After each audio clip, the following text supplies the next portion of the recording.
చాలా మంది జీవితాలు ఆ సెంటర్లో మొదటి బాటాకారి అక్కడ పెడతాం.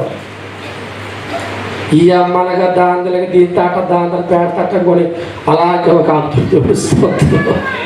లోక వార్తలు చెప్పుకోవద్దని ఈరోజు లాస్ట్ స్టేషన్ బూత్కే అన్యులు ఎవరైనా అర్థం చేస్తే గుర్తు అన్యులు చూసేసరి మౌనం అయిపోతాయి, ఎవరితో మాట్లాడతాము. అన్యులు ఎవరు అర్థం పూనుకుంటే ఆ రోజు ఎవరితో మాట్లాడరు, మౌనంగా ఉంటారు. ఇశ్రాయేలు దినములు దేవుడు లోక వార్తలు చెప్పుకోక. ఈరోజు నువ్వు చెప్పుకోవలసిన మాట పరిశుద్ధాత్మ దేవుని వాక్య మాట. దేవుడి గురించి మాట్లాడుకో, దేవుడు చేసిన కార్యాలు మాట్లాడుకో. అందుకే వాక్యం, నా విశ్రాంతి దినములు వ్యాపారము చేయకుండా నాకు ఘనమైన ఎంచుకునేలా నీకు ఇష్టమైన పనులన్నీ చెయ్యక.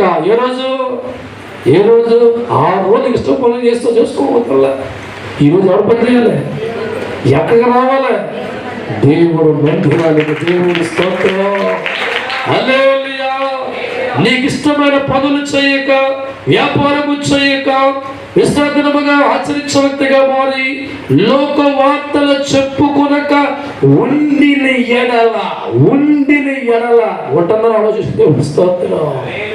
ఈరోజు దేవుడు దినముగా ఆచరించే వ్యక్తిగా మారగలిగితే నీ పెళ్లి రోజు ఎంత ఘనముగా భావించే మనసు కలిగి ఉంటావు.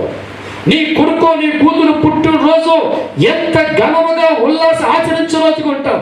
వాటికంటే గొప్పగా ఈ ఆదివారం దినమును ఘనముగా ఎంచుకొని నడిచే వ్యక్తిగా మారితే దేవుడిస్తున్న వాగ్దానం, నీవు దేవుడి పట్ల ఆనందించేవాడిగా మారిపోతావు. దేశము యొక్క ఉన్నత స్థలముల మీద నిన్నెక్కిస్తాను. తప్పకుండా గట్టిగా హల్లెలూయా, హల్లెలూయా.